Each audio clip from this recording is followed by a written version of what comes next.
Me Kospicom, po takohemi përsëri sot në një epizod të radhës të Çka thuhet, për të diskutuar sot mbi politikën, por edhe mbi gazetarin. Dy profesione këto që sa janë larg nga njëra tjetrës, janë edhe pranë. Kam të ftuar sot zëdhënësen e qeverisë, Venera Azizi. Mirësevete, Venera. Mirë se gjeta.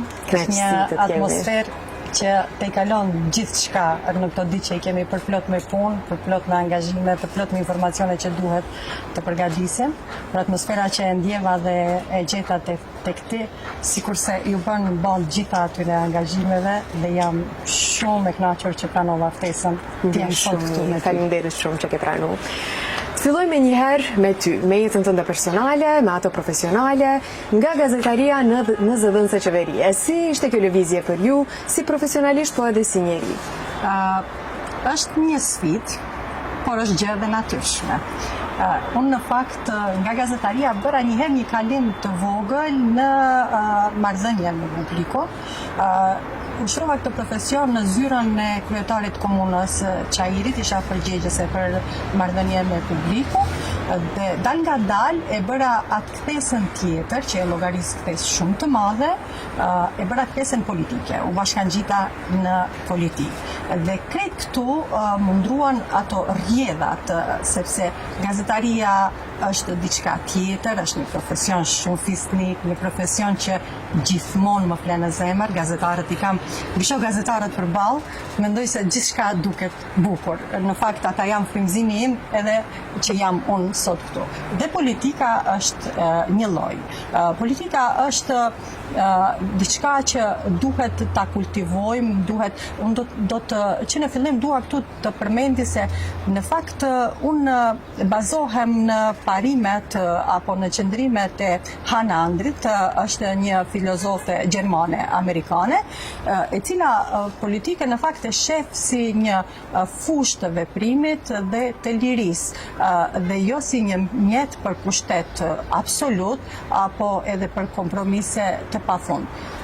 Dhe këtu unë e bëra atë kthesën duke u bazuar edhe në këto parime. Dhe një fakt tjetër që më detyroi dhe që e kisha moti që si synim ishte se gratë janë shumë pak në politikë. Për juve të rinjt është një informacion, do të ishte një informacion shumë i bukur nëse kthehemi në vitin 1991, kur në përbërjen e parë të Parlamentit të Maqedonisë së Veriut, nga 120 deputet kishte vetëm 5 gra, ishin 4%, dhe asnjëra prej tyre nuk ishte grua.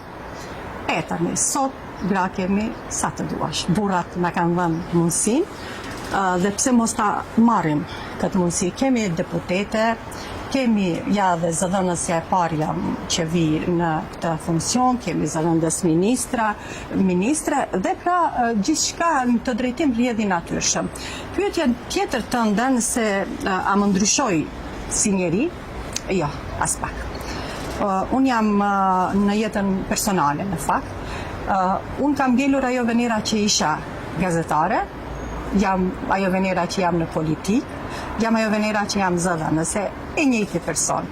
Unë jam nën e 2 fëmijëve, jam bashkëshorte, në fund të ditës edhe unë i bëj punët e shtëpisë, e përgatiti drekën, shkoj deri në shitore, takohem me njerëz, pra kam ngelur ashtu siç edhe kam qenë.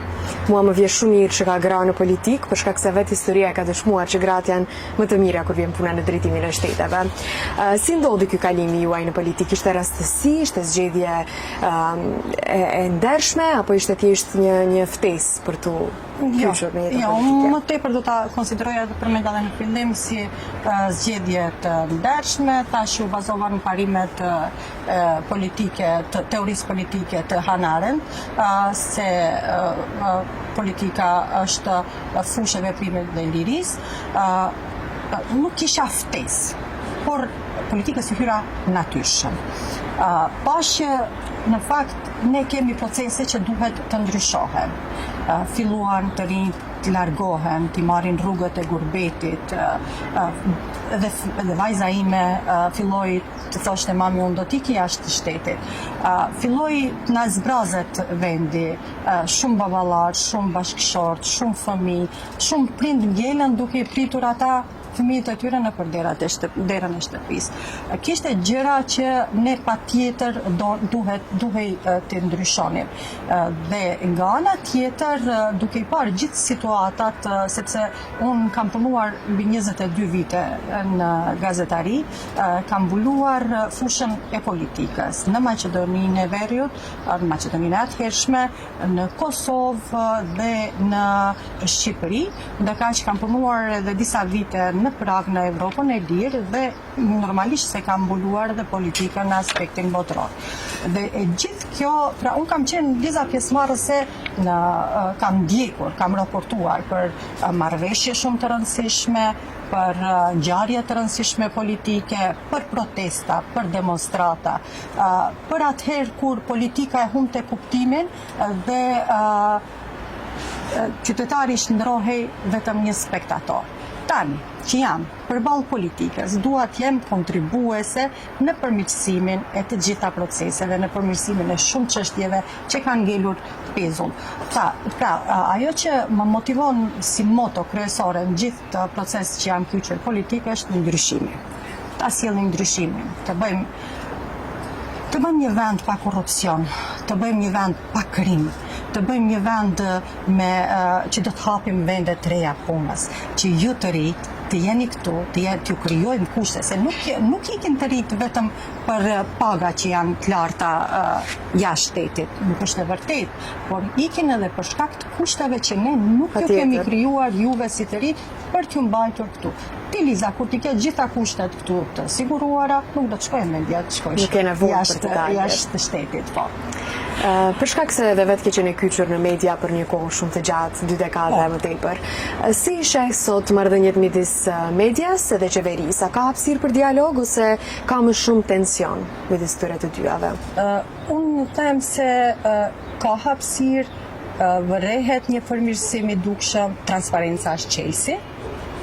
Ne gjithnjë po punojmë që të jemi një qeveri sa më transparente, sepse fundja qytetarët i kemi përballë. Për ata punojmë, jemi në shërbim të tyre, të jetë të përmirësimit të kushteve të tyre, të jetës së tyre. Qeveria dhe qytetarët do ta ilustroja më së miri me shembullin e projekteve komunale që i kemi filluar vetëm në tetor, nëse s'gaboj, ishin në thirrjen e parë të qeverisë, ishin diku të paraqitura 288 projekte. Nga ato, prej tetorit deri tani kanë filluar 145 realizimin. Dhe tani kemi bërë edhe thirrjen e dytë që do zgjasë deri në 30 prill dhe deri para 2 ditëve në këtë thirrje janë paraqitur plot 442 aplikime, formular nga 61 komunë. Pra, ajo që po e them është se raporti qeveri-qytetar ka ndryshuar. Ne nuk bëjmë asnjë gram politik kur është në pyetje zhvillimi i vendbanimeve tona. Neve nuk na intereson se cilës parti politike i takon një kryetar komune, por neve në fakt na intereson qytetari, na intereson zhvillimi i mirëqenies së tyre, na intereson të zhvillojmë vendbanimet, të përmirësojmë infrastrukturën rrugore, nëntoksore, kushtet për jetesë e kështu me radhë. Transparenca tash se është çelësi sepse gjithçka që bëjmë edhe duhet të tregojmë që e bëjmë. Dhe gjithçka që bëjmë duhet ta bëjmë për qytetarët dhe jo për veten në asnjë rast. Kjo është, mendoj, mesazhi më i rëndësishëm për shkak se shpeshherë politika din të del prej atyre kornizave dhe harrohet se për çka realisht punohet. Thuhet shpesh se kalimi nga media në politikë është kompromis me etikën gazetareske. Si komentoni ju këtë kritika? Jo, nuk është kompromis, sepse etikën e kam ruajtur në gazetari, jam etikën e ruaj edhe tani në politikë. Nuk kam shkelur mbi gazetarinë. Në asnjë rast, përkundrazi, respektoj gazetarët, mbaj kontakt me gazetarët, në baza ditore kontaktoj gazetarët, marr mendimet e tyre, marr sugjerimet e tyre se çfarë mund të përmirësoj, çfarë kam gabuar, çfarë ju duhet atyre. Do të thonë, unë nuk e llogaris se ky është një kompromis. Përkundrazi, etikën e kam patur në gazetari, etikën e kam dhe tani në politikë. Parimet e mia i kam patur të njëjtat dhe në gazetari, të njëjtat parime i kam tash dhe në politikë. Ja, kam qenë transparente dhe atëherë, jam tani transparent. Tash Zoti vetëm të vazhdojmë kështu. Shpresoj. A ndjeni ndonjëherë presion për të mbrojtur vendimet e cilat në politikë që personalisht ndoshta nuk i përkrahni plotësisht, por vetë profesioni ja u kërkon?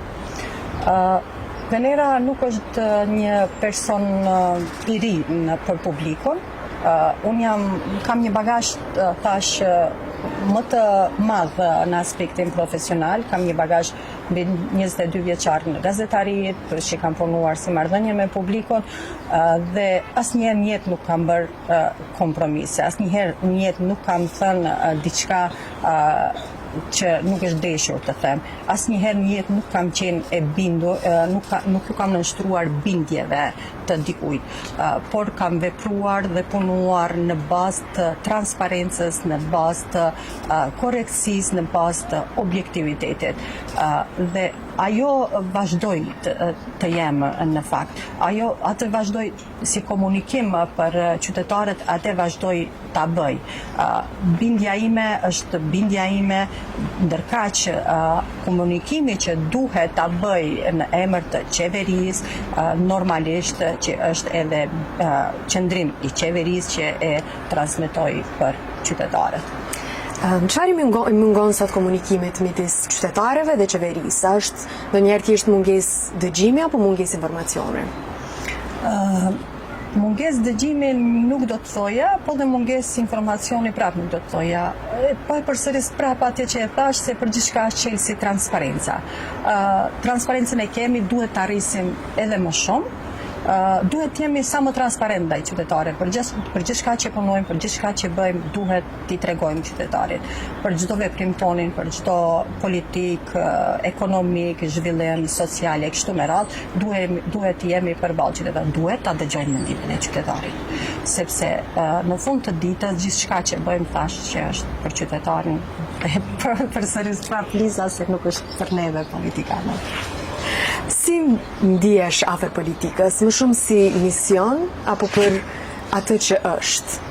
Definitivisht si mision. Sistemi do të kisha thënë. Po, definitivisht si mision. Politika është mision. Politika është mision që duhet ta realizojmë në mënyrë perfekte. Duhet të veprojmë, duhet të ndryshojmë, duhet të veprojmë me kanë fjalën në atë që duhet të ecim përpara proceset të demokratizimit, të zhvillimit ekonomik, të luftës kundër korrupsionit, krimit e kështu me radhë. Duhet të kemi lirinë e veprimit dhe duhet të kemi lirinë në përgjithësi. Ajo që është shumë e rëndësishme është fakti se politika nuk bëhet një anshëm. Politika bëhet në aspektin politikan, qytetar. Marrëdhënie më shumë. Po, dhe këtu ka rol shumë të madh edhe media. Dhe unë jam gjetur në një trekanç shumë të bukur. Vlerësoj dhe besoj. Tamam për ty dhe për atë që përfaqëson. Figura e gruas, e the edhe vetë në politikë, ka qenë në mungesë me vite me radhë në Maqedoni. Si sheh etiketimet që i bëhen figurës së gruas për gjatë rrugtimit të saj, për shkak se e kam pa që në sferat e politikës ajo vetëm, po sidomos në politikë kur një grua është figurë publike, është target për të etiketuar me fjalët më të këqija, pa bazë. Unë po nisem këtu nga një shprehje që Angela Merkel e përdor në librin e saj të fundit, e cila thot në fakt politika për gratë as pak nuk është avantazh. Definitivisht. Ndërkaq Albright ka thënë, gratë duhet të punojnë për një 10-she që ta marrin një 6-she. Janë dukuri shumë të shëmtuara etiketimi i grave, por inkurajoj gratë mos të ndalen, sepse unë sot nuk jam zëdhënëse e grave vetëm. Jam zëdhënëse e grave dhe e burrave, jam zëdhënëse e qeverisë, e qytetarëve. Çdo etiketim, çdo sulm që i bëhet gruas, besoni që gruan e bën vetëm më të fuqishme. Fuqia e gruas është e natyrshme. Dhe jam e bindur se po e vrej etiketimet kur bëhen, gjithnjë më shumë apo bëhen gratë bashkë. dhe bashkë po i kthejnë ato etiketime, bashkë po i përgjigjen se nuk është e hishme, edhe pse jemi një vend që jetojmë nga etiketime. Por ne megjithatë jemi nëna të dikujt, jemi gra të dikujt, jemi motra të dikujt, dhe jemi bija të dikujt. Nëse ata neve na etiketojnë, ata etiketojnë vetë shoqërinë. Më kupton Liza? Pra etiketimi duhet të injorohet. Ne ta injorojmë etiketimin. Kemi mjaftueshëm gra në parlament, kemi mjaftueshëm gra në ekzekutiv, kemi në gjitha fushat si drejtoresha e kështu me radhë. Pra, le të fokusohemi te fuqizimi i gruas. Fuqizimi i gruas le të jetë proces i natyrshëm. Jemi lodhur duke folur për barazi gjinore. Është koha që mos të flasim, por përfshirja e gruas në politikë të jetë vendim marrëse dhe jo pjesëmarrëse. Dhe dal nga dal do të shohësh se edhe ato etiketime do të bijnë, se nuk kanë të shkojnë më shumë. Shpresoj shumë që njerëzit të vedisohen dhe të ndalen me këto etiketimet shumë seksiste. Si do t'i kishe inkurajuar vajzat e reja që të kyçen në politikë dhe të mos frigohen nga ajo që shohin sot? Nëse frigohemi nga terri, të ndezim bashkë nga lishiri dhe ta bëjmë dritë. S'ka frikë, mos frigohen. Nuk kanë njerëz politika. Përkundrazi, ne duhet ta bëjmë më të mirën që ta bëjmë politikën më të mirë. Inkurajoj gjitha vajzat, por jo vetëm vajzat, inkurajoj të gjitha djemtë, burrat, gratë, nënat, motrat. Le të na bashkangjiten në politikë. Politika nuk është proces ashtu si mendohet. Është një proces shumë i natyrshëm. Është një proces që do e mos i nevojitet një grua. Nëse një grua vlerësohet se është dora që përkund njerëzimit, pse ajo grua mos merret me politikë. Do t'i kemi sulmet e vazhdueshme, pse merremi me politikë. Por fundja, politika nuk është vetëm punë e burrave, është punë e burrave dhe punë e grave. Vajzat e reja vetëm i inkurajoj të vinë hapave pas nesh, sepse ju jeni shumë më të mençura tani. Keni pajisje elektronike, tani keni internetin e zhvilluar që ne nuk e kemi patur në kohën tonë. E kemi tek tani. Më shpesh ndodh që vajzës time të madhes e pyes thonë, Riona, mami do të ndihmosh diçka se unë s'u po gjindem në pjesën e internetit. Ju jeni e ardhmja jonë dhe ju mos duhet të kyçeni. Edhe është e rëndësishme që kjo kyçje të bëhet në mënyrë të ndershme dhe jo për përfitime personale që e kemi pa shpesh të ndodhur. Asnjëherë mos synoni që ta shihni politikën dhe ta kapni politikën si përfitim personal, por si ndryshim të proceseve që i nevojitet popullatës. Kur është e drejtë të heshtësh në politikë dhe kur është e domosdoshme të flasësh edhe nëse ajo të kushton? Të heshtësh dhe të flasësh, kur jam në pyetje procese shumë të mëdha. Por nuk do me thënë që duhet të heshtësh në politikë. Gjithmonë duhet të jesh ai zë që duhet të tregosh se proceset nuk kanë ecur. Edhe të lavdrosh, edhe të kritikosh. Të heshtësh tash është bukur dhe mirë, po e shef që një proces po ecën përpara. Leja të procesi le të ecën. Se çdo fillim i duhet pak fuqi për të nisur diçka. Dhe ti nëse e pengon atë me zërin tënd politik që në fillim, besom që nuk do të arrijë ai proces askundi. Politikanët shpesh flasin, por a din ato të dëgjojnë? Dëgjojnë edhe madje shumë bukur. Nëse politikani nuk dështon, nuk dëgjon, politikani që nuk dëgjon në fakt është një politikan që shumë shpejt mund të dështoj. Politikani është në atë funksion, në atë pozitë të politikanit për shkak të popullit. Popullin duhet ta dëgjosh, t'ja dëgjosh hallet e dertet. E kanë nevojë për punësime, kanë nevojë për paga, kanë nevojë për rrugë, kanë nevojë, nuk e di unë, sociale, gjithçka. Jemi njerëz, kemi nevoja të ndryshme. Dhe politikani është i obliguar që të ndëgjoj. Nuk jam e sigurt që politikanët janë vëzhgues pasiv, që mund të them për ndonjë politikan që është vëzhgues pasiv. Nëse themi që një politikan është vëzhgues pasiv, atëherë në fakt ai nuk është edhe politikan i mirëfillt. Politika kërkon të jesh i dëgjosh, jo të jesh i dëgjueshëm, të dëgjosh palën se çka kërkon nga ty. Politika kërkon që të jesh në shërbim të atij që kërkon nga ty. Politika kërkon që gjithçka të jetë sipas rendit, sipas lirisë të shprehur, dhe kështu me radhë. A e sheh veten si zëj qeverisë apo si zëj qytetarëve brenda qeverisë?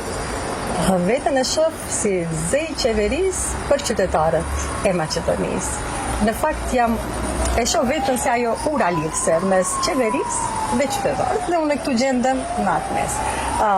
E shoh si në të mënyrë sepse Edi Liza sa më bëhet qefi kur tregoj se 10% pagave janë rritur për policinë, për 12.000 policë të vendit, janë rritur pagat në arsim, janë rritur pensionet, janë rritur pagat në shëndetësi, kapitacionet, janë rritur, pastaj kanë filluar konkurset për në polici që janë duke u kryer dhe do të punsohen diku 660 policë, janë në përfundime sipër edhe konkurset për në armat ku do të punsohen 300 ri. Tani janë bërë shpallja nga Ministria e Bujqësisë dhe Qeveria përmes programit vjetor 2025 për ndihmën grante për bujqëteri, që do të jetë ndihmë prej 10.000 eurove, që nuk është gjë e vogël.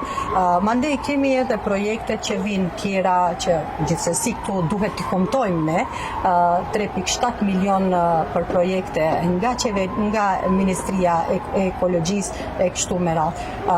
Dhe shumë bukur është kur e këmton edhe informacionin se po të ndërtohet kampusin i Universitetit Nën Tereza që kushton 35 milion euro, po të ndërtohet sheshi Skënderbej, parkimi nën Toksor që është diku me vlerë 25 milion euro, do ndërtohen spitale, kanalizime që janë lënë 20 vite në hares.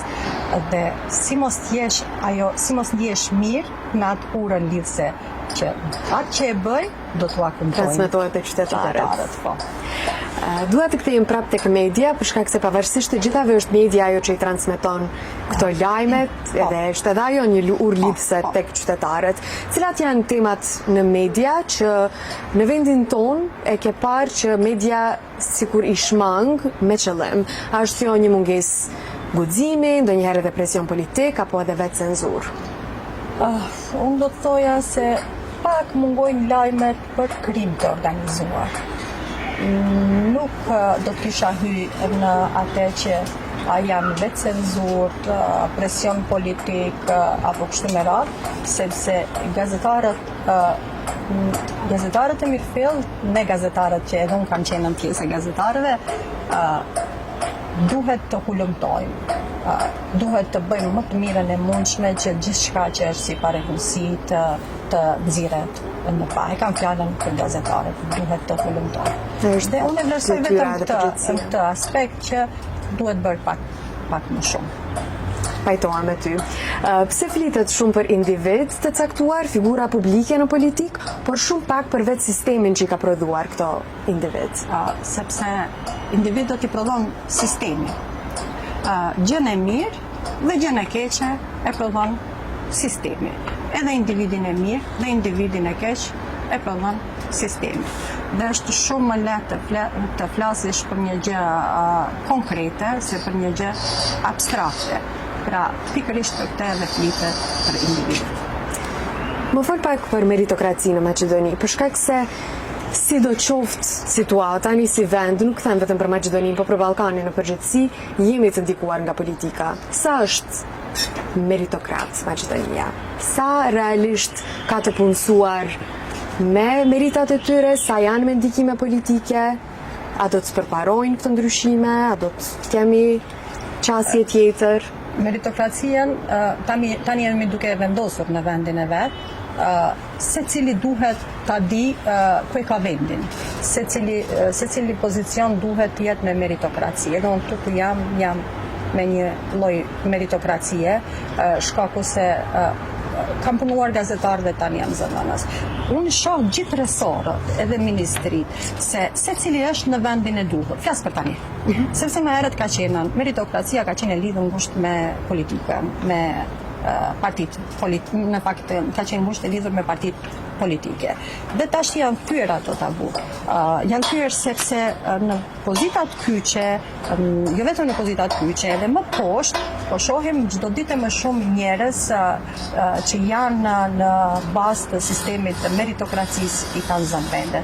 Dhe shpresoj që meritokracia të mbisudoj gjithnjë e më shumë në vendin tonë, sepse vetëm kështu mund të jemi pjesë të gjitha proceseve moderne dhe të ecim në të hapëm me ato procese bashkëkohore. Edhe vetëm kjo i motivon të rinj që të rinë në vend edhe të disa se ti nëse ke një fakultet të kryer të atij drejtimi dhe vendi që është vendi i punës që është hapur është pikërisht për atë ti e ki meritat e tua dhe shkon në atë vend punës. Pra meritokracisë duhet japim shumë më shumë rëndësi se që është vënë deri tani. Jemi duke u munduar, nuk jemi në rrugë të keqe, besoj. Kush vendosë për çka flasim në këtë vend? Media, publiku apo politika? Jo, gjithse cila vendos për vete. Politika e ka rolin e vetë, mediat e kanë rolin e vetë, qytetarët e kanë fuqinë e vetë absolute, kështu që edhe s'bën ndryshe, se cila duhet të vendose për veti, se cila duhet të bëj veprimin ndaras. Politika në vete, mediat në vete dhe qytetarët. Por pa dyshim të gjitha ndikojnë tek njëra tjetra. Po nuk bashkëveprojnë. Nuk bashkëveprojnë. Jemi ne si shoqëri të sinqertë me vetveten apo kemi ndërtuar ndoshta një narrativ që është e rehatshme për ne, po jo të vërtetë? Jemi të sinqertë, po dim ndonjëherë dhe mos jemi të sinqertë. Nëse them që jemi komplet të sinqertë, atëherë nuk gënjejmë vete. Shpesh dim të bëjmë narrative këtë flas jashtë qenurit zëvënës dhe jashtë qenurit politikane. Shpesh dim të zhvillojmë narrative të rrejshme, por nuk bën ashtu, duhet i hapim syt, i qelim syt, të shohim, mos shohim gjërat bardhëzi, po të shohim ashtu si janë, ashtu si duhet të jenë.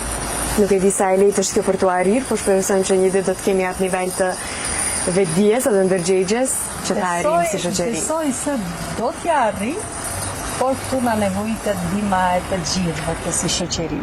Të jemi një unik, mos shohim ëndra me sy qelë. Venera, unë për fund do t'i bëj disa pyetje shumë të shkurta dhe dua në këmbim përgjigje gjithashtu të shkurta. Paqetën. Një vendim që do e rishikoje po të kthehesh e pas. Kur i marr vendimet i mati shumë mirë. Dhe asnjëherë si kam ra pishman për asnjë vendim të vetëm. Politikani apo politikanja që të ka surprizuar pozitivisht? Kanë filluar gjithë të më surprizojnë kohën. Të gjithë pozitivisht? Edhe pozitivisht edhe negativisht. Me rëndësi të surprizojnë. Po, nuk kam ndonjë politikan apo politikane që më ka surprizuar pozitivisht apo negativisht, sepse politika nuk i bën surprizat. Çfarë të tremb më shumë, një titull i keq në media apo një koment viral në rrjet social? Asnjë rast tjetra. Më trembin titujt e rrejshëm që nuk kanë të bëjnë me tekstin për brenda. Ndërka që komentet në rrjetet sociale fare nuk më trembin sepse edhe ato komentet që bëhen shpesh me kritika, por një gjë tjetër që më tremb ndoshta më shumë, ti më the shkurt, por nuk mundem më shkurt se kaq, është që titulli dhe komentet që janë në bazë të urrëties, të nxitjes, të tensioneve qoftë fetare, ndërrejtje, etnike, kështu me radhë, e vetmja gjë që më tremb është ajo asgjë tjetër. Kafe me një patjetër, ajo është synimi kryesor. Kafe me një gazetar kritik apo dark me një politikan mik? Edhe kafe, edhe dark me një gazetar kritik, edhe kafe, edhe dark me një politikan mik. Nuk mund të bëhesh politikan i mirë dhe politikan mik nëse nuk rri me gazetar kritik. Patjetër. Kritikat që vijnë nga gazetarët janë gjithmonë të mirëseardhura dhe shumë i preferoj. Dhe zakonisht shumë më tregosh se ku çka duhet të përmirësohet, kështu që unë do t'i zgjedhja të dy, por edhe për kafe dhe për drek apo dark. Çfarë nuk do të bëje kurrë edhe nëse ta kërkon pozicionin? Ti shkel parimet e mia, të bëj kompromise me parimet e mia. Asnjëherë nuk do të bëja kompromise me parimet e mia. Nga e gjithë përvoja jote, nga kush ke mësuar më shumë, nga gazetarët apo nga politikanët? Në gazetari kam patur mentor shumë të mirë, kam mësuar shumë dhe pikërisht për atë ndoshta tash i shoh ndryshe, i shoh shumë më bukur gjërat në politikë. Në politikë kam mentorin edhe më të mirë. Unë për momentin 4 vitet e fundit jam në hap pas hapave të zëvendës kryeministrit parë Izet Mexhiti, është një politikan i jashtëzakonshëm. Pra, kam patur mentor të mrekullueshëm në gazetari dhe kam mentor të jashtëzakonshëm mrekullueshëm në politikë. Besoj se jam në rrugë të drejtë, Liza? Patjetër, s'dyshoj të kjo aspektet. Të falenderoj shumë për këtë bisedë dhe të presim edhe herave të tjera për të diskutuar edhe për çështje dhe problematika tjera, për shkak se ato janë në vendin tonë, do si do, nuk është pak vështirë për ti të i kalu krejtë dhe për ta pas situatën vetëm me ngjyra. Po, atë tash. Edhe po të mundohemi që tash brenda 5 sekondave ti përfundojmë gjitha procese dhe nuk do të mundemi. Për gjithçka nevojitet kohë, për gjithçka nevojitet durim, do të mundohemi ta bëjmë më të mirën për juve, për të rinjt. Pse jo që të qëndroni këtu, të punoni, të veproni, na i bëni vendin shumë më të mirë, se vetëm ju mundeni një gjë të tillë. Ashtu edhe siç e thej, vetëm transparenca është e rëndësishme. Falenderoj shumë Mira, faleminderit për kohën. Miq të dashur, kësaj interviste erdhi fundi për të takuar përsëri javën e ardhshme. Për fund dua të falenderoj sponsorët tanë, Trim Lum Super Kompani dhe Studio Gjoni. Faleminderit.